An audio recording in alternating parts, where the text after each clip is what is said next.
Hello. Hi, is that Marco? Yes, that would be me then. Hey, this is Levi calling from Sticks with Stones in Brisbane, Australia. How you going, my friend? There- I'm very well. Nice to hear from you. Yeah. How have all the interviews and all the questions been going for you so far? Oh, everything is going great. Yeah, I just finished actually another interview, so I literally just hung up, so it was great, so perfect timing. Yeah, cool. Yeah, I was just watching your DVD the other day, Boeing Will Go It Live, and I was absolutely impressed. You guys are just, if you think about, the top level drummer, bass player, and guitarist, in the world, it's like all joined together. It's amazing. Really love that stuff, man. Oh, thanks, man. Thank you. Yeah. So, just a bit about the tour. You guys are coming in, is it October, isn't it? Yes, it is. It is. We're doing a few dates there, actually, I think until the 10th, if I'm not mistaken. So there you go. Yeah, it should definitely be a lot of fun. Is it going to be pretty Oh, yeah. similar to the DVD, or are you going to throw in some, like, different tracks and surprises and stuff for us? Well, it is definitely going to be different, since, we have another album out, after Boeing Will Do It Live, so we had like Tres Caballeros, that Yeah. album. So we're doing definitely like a lot of different song material. And yeah, there you go. So we'll bring that show basically to Australia for the first time, and we're very excited about that and very happy. Yeah. Now, I know you guys, I think you formed a meeting at NAMM, like just at a music conference. The first time you ever jammed, did you guys kind of gel instantly, or did it take a few jam sessions to really, get things underway?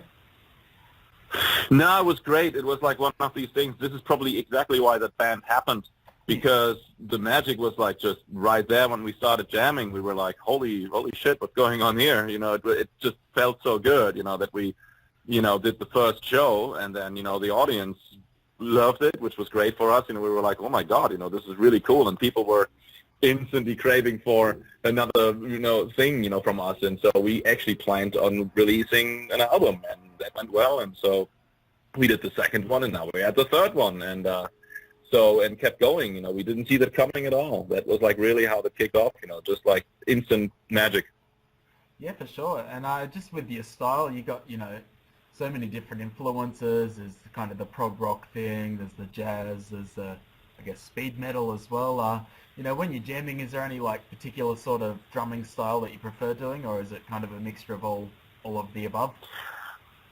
Oh, yeah, that's kind of a mixture, I would say. It's kind of, see, I really like, so many different styles. It's like, I always compare it to food, isn't it? Yeah. I can eat like, Indian food, but I also can enjoy a good burger or a very nice sushi, so, Yeah. that means, I can listen to, electronic stuff like Kraftwerk or something like that, or Aphex Twin, but I also can listen to Slayer, like Rain and Blood, there's nothing wrong with it, or Queen, for example, News of the World or Jazz or something. Those are great albums. So, I don't mind if something is done honest and pure and well, then I'm into that, and then I love playing that style as well. And because when you understand something, when you feel something, Yeah. I believe that you can translate it. Yeah. Now, I play a bit of guitar myself, and I definitely am nowhere near the level you guys are on. I'd kind of rank myself maybe intermediate. I can play some, Zeppelin, Metallica, Slayer, but when I see you Yeah. guys play, it's just so above my head. You're chopping and changing, modes and time signature changes. I guess because I'm kind of like a self-taught person, do you think you'd recommend that, going to university and studying music is the best way to, get to the level you guys are at? Well, no. Here's the thing, because well, it's not that I don't recommend it, but Mhm. okay, let's put it that way. I think most of us in the band are actually self-taught. Mhm. Like Guthrie and I, we never really went to a music school, and also Mike Keneally, a friend of mine, never did, and I know quite a few players.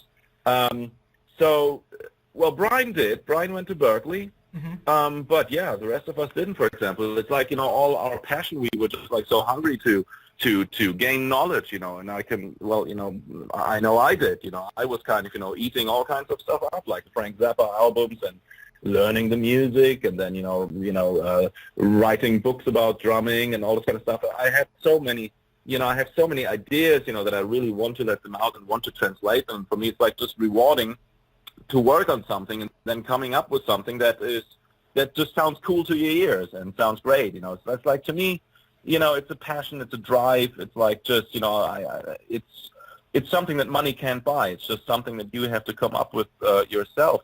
So I never understood when people just, come to me sometimes and go like, or, I had this a few times, or somebody said like, hey, I don't know what to practice.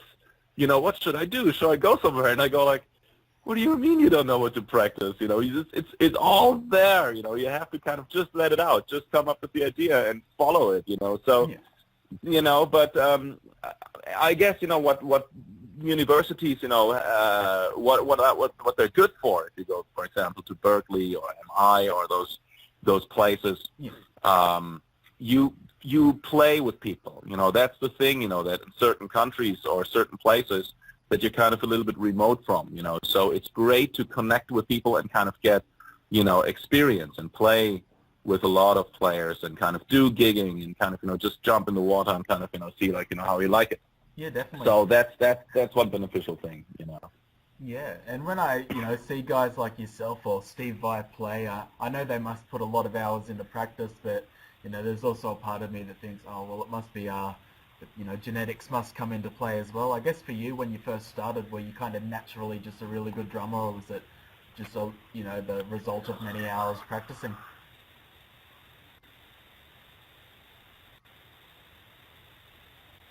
Hello? Because I remember, like, when I had, like, drum lessons for the first time, when people showed me something, it felt very natural to me. Yeah.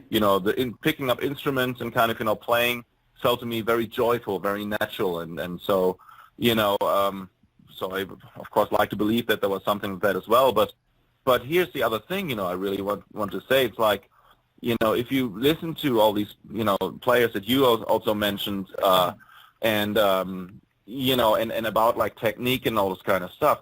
See, there is an example. For example, if you listen to Public Image Limited, like the album Metal Box, which was called actually second edition, it's almost like describing it as anti-music. Would almost be correct. Because the timing was all over the place on that album.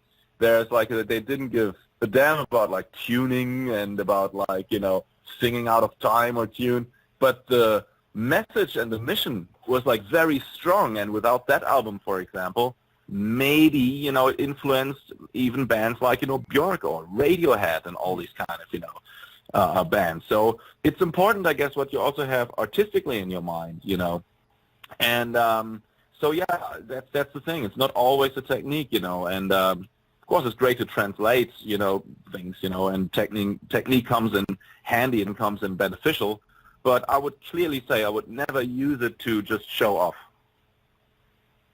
Yeah, absolutely. I agree with you 100%. And there's, I don't want to call anyone out, but there's, a lot of shredders out there, and they're amazing skills, but you listen to them and it's just not very enjoyable music. I mean, practice-wise it's good, but I wouldn't want to jam out to it every day. Agreed, yeah. Hello, I guess. Somehow we got disconnected. Yeah, it's been happening to me quite a bit lately. I'm not sure what's going on, but hopefully it won't cut out again. Okay. Yeah, I just got a few more questions. So were you doing this at the Stephen Wilson tour as well, aren't you? Yes, I was doing that for a while, and actually for a good while. Yeah. But right now I have to, right now I'm doing Aristocrats and Joe Satriani. That's really my priority right now, and so yeah, I couldn't be on the last few legs of the Stephen tour. Maybe next year again. You'll never know. Let's see how the schedule, how merciful it is with us. Yeah, because I know he's coming to Australia around the same time. I just thought you might have been doing double duties or something. No, we can't because, and it's the same with Guthrie. No, we can't. We have to. We're going actually after that. First, I think we're in India. Then we go to Australia. And then there's like more dates coming up somewhere else, I guess. Oh, we're going to South America. Exactly. Oh, cool. Have you played in India before? You know what? No, that's the first one. We've been to so many places, but that's the first one. So India is going to be very exciting for us, because it's, it's the venue's sold out and immediately, which was absolutely fantastic, So we were like, very pleased with those results and very blown away, So selling out a few shows in one day there, was like wow. So we expect like good things from India. Yeah, awesome. Well, I'll just ask you one more question, and as I was saying before, you've played with all the great musicians, Joe Satriani, Steve Vai, a lot of people. When you look back throughout your career, who have been some of the favourites you've played with? Well, who were some of my favorites I played with? I guess what can I say there? Let me see. Well, obviously, right now I'm very, very happy, working with Joe and with the Aristocrats. Well, with Steve Vai, we recently had a great show, and I played a show with him at G4 at that camp in Long Island, and we did like an entire show, and it was magic. It was really, really, really good. We had a great communication. We played together very well, so that was actually really, really positive experience, And oh man, what else? Stephen Wilson was great always. It's always fun. Mike Keneally, is my buddy. He's great. Well, I played with Necrophagus on tour, which was great. It was it's a speed metal band, or death metal. Then that was fun. We did like a tour years ago, and then Creator played with another metal band, which was also really cool. I'm familiar with Creator. Oh, you saw me with Creator? Yeah, no, I'm familiar with that. I don't think I saw you with them, but I'm definitely familiar with their music. Oh yeah. That was like very metal, isn't it? That's very cool. And I don't know. There are like many cool bands. I think I'm forgetting probably something, But our new thing with Tony Levin and Jordan Rudess, like these albums we're doing, they're really, really, really fun too. So it's more about like it's the good chemistry kind of comes also just between like the personal chemistry, not only the playing or the technical aspect. It's just like how you get along with people, and it's just so joyful. Touring with guys like Guthrie, for example, because, there's also a sort of kind of friendship, going on, and you want to kind of play with people that you also want to hang later with, and just like, share stories, memories. It's everything, goes like basically into the music, I believe. Yeah. And just mentioning Jordan Rudess, you just triggered my memory. I forgot actually applied, you auditioned for Dream Theater. I remember watching that little documentary they did, and I actually thought you were the better drummer of the lot, but they were all fantastic in their own right. Were you bummed out at all that you didn't get the gig, or how did that go for you? Oh, yeah, no, thank you, first of all. It was really cool. There were, like, many aspects to that, because we were not planning on doing this in the first place, really, I have to say. It was just like when I talked with Jordan on the phone, and I know, Mike Portnoy actually as well, and those guys, and all of a sudden, Jordan, when we were talking about, and they said like, man, we don't have a drummer, and I was like, oh my God, and then he goes like, well, would you like maybe to audition and some of that? I was like, what?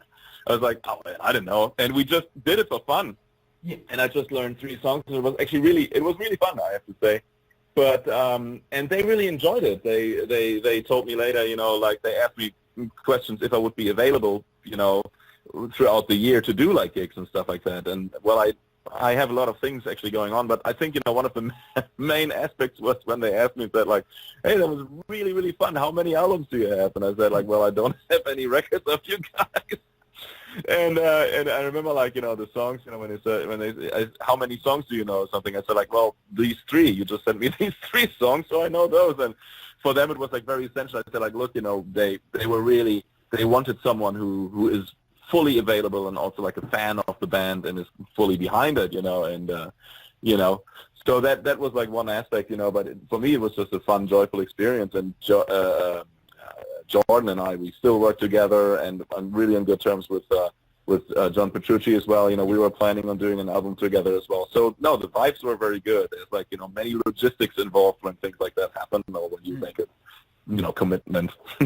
Yeah, and just quickly out of curiosity, when Dream Theater sends you 3 songs, and I think they sent quite complex ones. I know they did A Nightmare to Remember, Dance of, I can't remember the other songs, but just out of curiosity, how long does it take you to learn, a Dream Theater song from start to finish?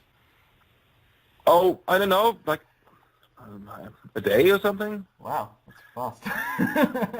I mean, well, I write it out. I write it out first, like this is what happens, when you kind of, get songs with like a lot of parts. Then you write it out, and you read it at first, and then you play it, but then you kind of, just absorb it and kind of learn it over 3 days, It's impressive stuff. I'm really looking forward to the tour. I'm definitely going to be there at Brisbane. It's at the Crowbar in October, so it's going to be fantastic. I'll be up the front row headbanging and taking photos. Sounds great. Awesome, man. Well, I hope you enjoy the rest of the interviews. It's been a pleasure talking to you. Likewise. Well, thank you very much, and have a great day then. Okay, thank you, Marco. Bye. All right, bye.